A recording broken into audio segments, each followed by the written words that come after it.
लाल button को दबा के सब्सक्राइब करें हमारे चैनल को और क्लिक करें बेल आइकॉन को ताकि आपको आने वाली वीडियोस मिलती रहें बिल्कुल free. Hit the red button for subscription and click the bell icon for upcoming videos, it's free. इस प्ले में 3 मेन करैक्टर हैं जिसमें 2 भाई हैं, मिक और एस्टन। एस्टन जिस घर में रहता है उसका मालिक मिक है।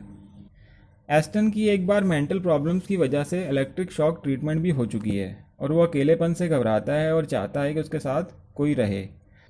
दूसरी तरफ मिक के पास एस्टन के लिए टाइम नहीं है, अपने भाई के लिए टाइम नहीं है। उसने बहुत सारे ख्वाब देखे हैं जिन्हें वो जल्दी पूरा करना चाहता है और इसी जल्दी में वो कुछ भी हासिल नहीं कर पाता। तीसरा कैरेक्टर डेविस का है जो मौके से फ़ायदा उठाने वाला इंसान है और ज़रा से फ़ायदे के लिए वो झूठ भी बोलना शुरू कर देता है और उसकी आइडेंटिटी का भी पता नहीं चलता कि ये लोकल है या बाहर किसी जगह से आया है। जिस घर में ये लोग रह रहे हैं उसकी हालत काफ़ी ख़राब है, छत से पानी भी टपकता है और कोई चीज़ अपनी जगह पर नहीं मिलती। एस्टन एक होमलेस आदमी डेविस को अपने फ्लैट में इनवाइट करता है, वो उसे बाहर में होने वाली लड़ाई से बचाता है। डेविस आते ही इसके फ्लैट को क्रिटिसाइज़ करना शुरू कर देता है। वो कहता है कि तुम्हारे फ्लैट का हाल बहुत बुरा है, कोई चीज़ सही जगह पर नहीं मिलती। एस्टन उसके लिए शूज़ ढूंढता है और उसे ऑफ़र भी करता है, लेकिन एक जूते के लेसेस डिफरेंट होते हैं और दूसरे का साइज़ अलग होता है। वो एस्टन को बताता है कि एक अजीम नाम के साथ वो रह रहा है, उसका नाम कुछ और होता है। डेविस उसे ये बात बताता है और उसके पेपर्स जो हैं, आइडेंटिटी पेपर्स, वो सिडकप में पड़े हैं। सिडकप एक लंदन का एरिया है। जैसे ही उसे सही शूज़ मिलेंगे वो जाकर अपने आइडेंटिटी पेपर्स ले आएगा। अगले दिन एस्टन डेविस को बताता है कि वो उसकी मटरिंग की वजह से रात को सो नहीं पाया। तो डेविस उसे बताता है कि वो सोते वक्त शोर नहीं करता, इससे पहले उसे किसी ने ये बात नहीं कही है। खैर, एस्टन के रूम से जाते ही डेविस उसकी चीज़ों की तलाशी लेना शुरू कर देता है और अचानक ही वहाँ मिक आ जाता है और वो डेविस को एक इन्वेडर समझता है और उनकी लड़ाई शुरू हो जाती है। डेविस अपने बारे में मिक को बताता है और एस्टन भी उसके बारे में मिक को क्लैरिफाई करता है, मगर मिक को अंदाज़ा हो जाता है कि ये आदमी इतने आराम से जान नहीं छोड़ेगा क्योंकि वो एक होमलेस होते हुए भी हमारे घर को बुरा भला कह रहा है। अब एस्टन चाहता है कि डेविस वहीं रहे, इसलिए मिक उसे अपने फ्लैट के केयर टेकर की जॉब ऑफ़र करता है और उसे कहता है कि तुम जैसा चाहो हमारे फ्लैट को डेकोरेट कर सकते हो, लेकिन तुम्हें अपना रेफरेंस देना होगा,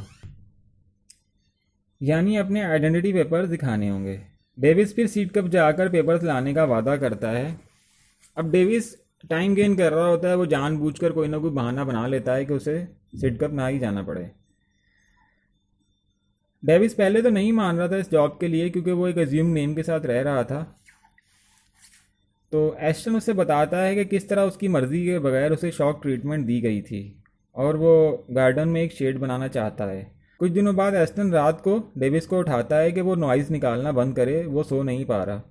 तो डेविस उसको ही ब्लेम करना शुरू कर देता है और उसे शॉक ट्रीटमेंट के ताने देता है, यानी उसको कहता है कि तुम्हारा दिमाग ठीक नहीं है, तुम नॉर्मल नहीं हो, और उसे कहता है कि मैं तुम्हारी कंप्लेन मिक से करूँगा। वो एस्टन का मजाक भी उड़ाता है कि तुम लेज़ी हो और कोई काम भी नहीं करते हो। अब ये खुद भी कोई काम नहीं करता था डेविस, और इनके घर में ही रह रहा था, और वो अब एस्टन को ही ब्लेम करना शुरू कर देता है हर चीज़ के लिए, जबकि एस्टन ही उसे इस घर में लेकर आया था। मिक उसे समझ चुका था, इसलिए उसने आइडेंटिटी पेपर्स की शर्त रखी थी और उसे पता था कि डेविस पेपर्स लेने नहीं जाएगा। एस्टन और डेविस की लड़ाई होती रहती है और आखिरकार एस्टन उससे अपने फ्लैट से चले जाने का कहता है। वो उसे कहता है कि जिस आदमी ने तुम्हें रहने के लिए जगह दी तुम उसके साथ ही ऐसा कर रहे हो। डेविस अब ये समझ रहा था कि मिक उसका साथ देगा, इसलिए वो एस्टन की परवाह नहीं करता। लेकिन मिक अपने भाई का ही साथ देता है और डेविस को जाने का कहता है। डेविस फिर आखिर में एस्टन से माफ़ी मांगता है, लेकिन वो डेविस को माफ़ नहीं करता। डेविस इन दोनों को देखता हुआ वहाँ से चला जाता है और वो दोनों भाई एक दूसरे को देखकर मुस्कुराते हैं और पीछे मुड़कर नहीं देखते। इस प्ले में मेजर थीम हमें आइसोलेशन और लोनलीनेस का, अकेलेपन का मिलता है। डेविस और एस्टन दोनों ही अकेलेपन और आइसोलेशन का शिकार थे, लेकिन राइटर ने इन दोनों की आइसोलेशन में, अकेलेपन में एक कंट्रास्ट क्रिएट करने की कोशिश की है। डेविस अकेला होता है जब एस्टन उसे बाहर से बचाकर अपने घर लाता है।